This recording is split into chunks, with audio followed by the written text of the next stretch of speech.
1 in 3 women will experience some form of sexual violence in their lifetime.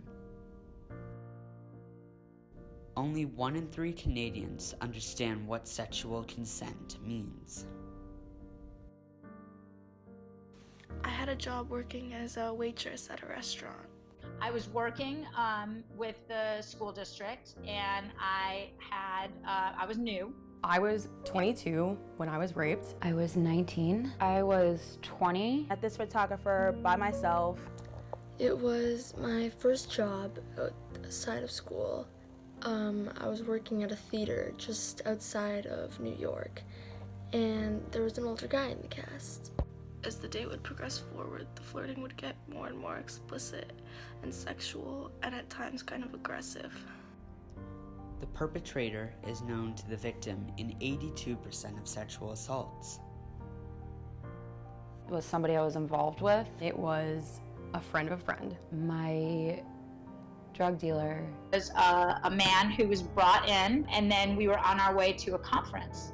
And he said, well, let's stop by my house before we go on our way to the conference. So we're praying or whatever, and he puts his hand on my back, which is like a normal thing at the church. So I didn't really say anything. He would be like, oh, you look great today, or your legs look great today. And I don't know how else to react other than saying, oh, thank you.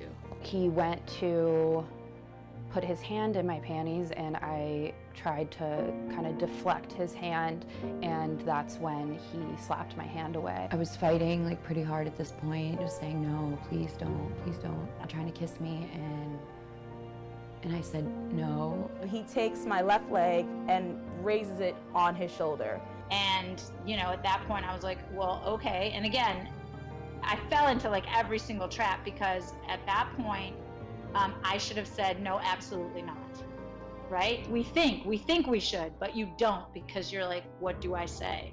And so when he came closer to me and he said, come on, let me kiss you, come on, let's do this. And he started touching me, at that point, I was able to push him off, and he laughed.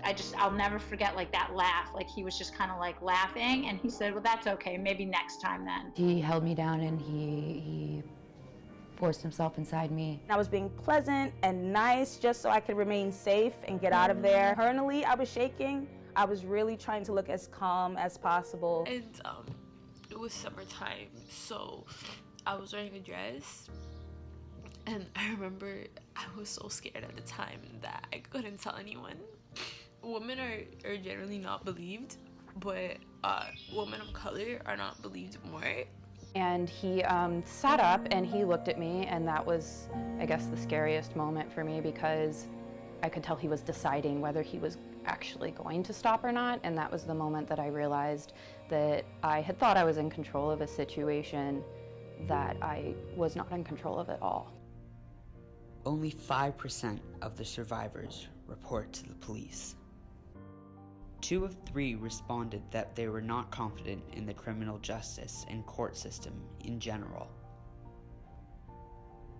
I didn't report it for, 1,000 reasons, a million reasons. I knew that I had no proof. I figured, who's gonna believe some cokehead college girl? My word against his. I wasn't the perfect victim. I could hear people's judgment saying, well, why did you do that? It was your fault. Who wants to come forward with the literal most violating thing that can happen to you, relive it, and then have people telling you that you're making it up? Like try to fight him off, or I didn't slap him around, or I didn't pick up the phone and call 911.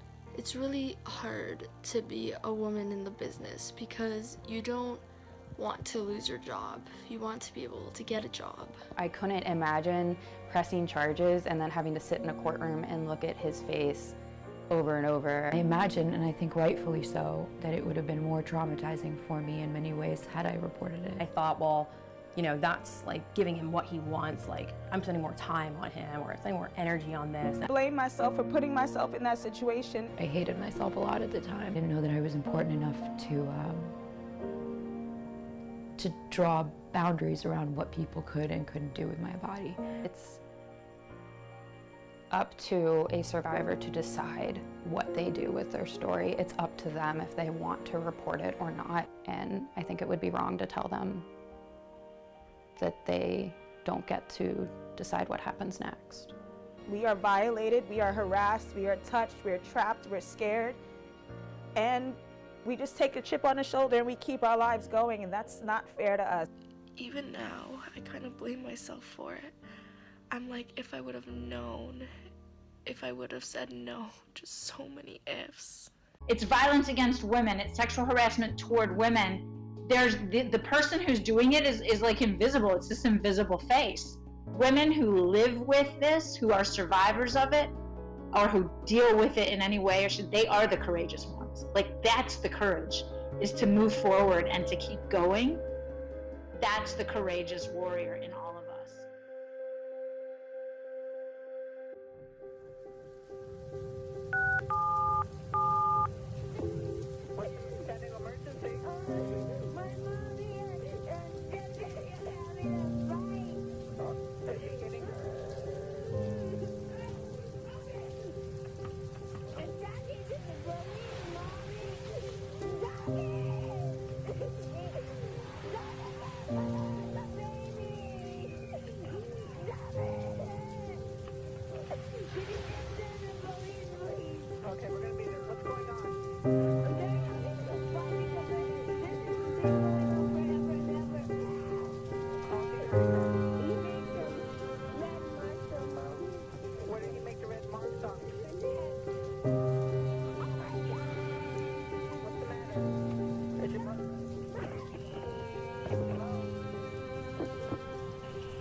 McLean, and what most people don't know about me is I'm fairly closely familiar to domestic violence.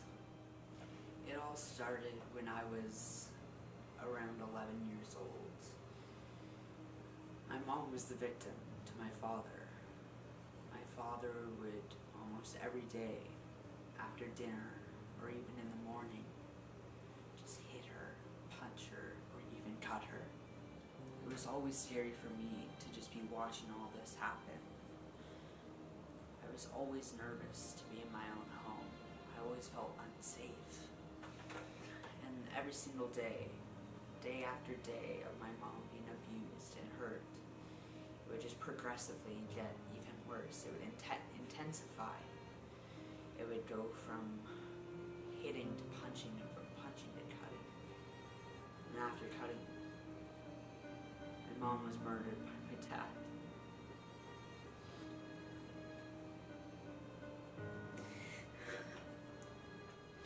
I remember the day when my dad killed my mom like yesterday.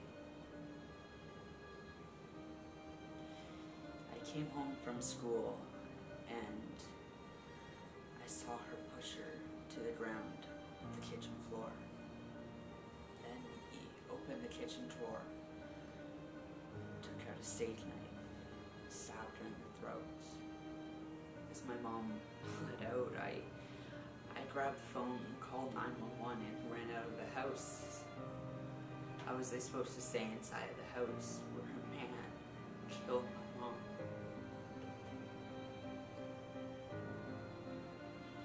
She was my mom. She was the person who was always there for me. Yet, just so vulnerable. And when someone's vulnerable, being abused, they have no hope. They have no optimism, which means they don't get the help they really need. I miss her very much, and if there's one thing I would like anybody to know, it's that we need to talk. We need to give the people who are abused, who have ran out of hope, maybe it's due to their mental health, maybe it's due to their level of independence, but we need to give them their voice, because they won't be able to speak up for themselves. So, let's talk.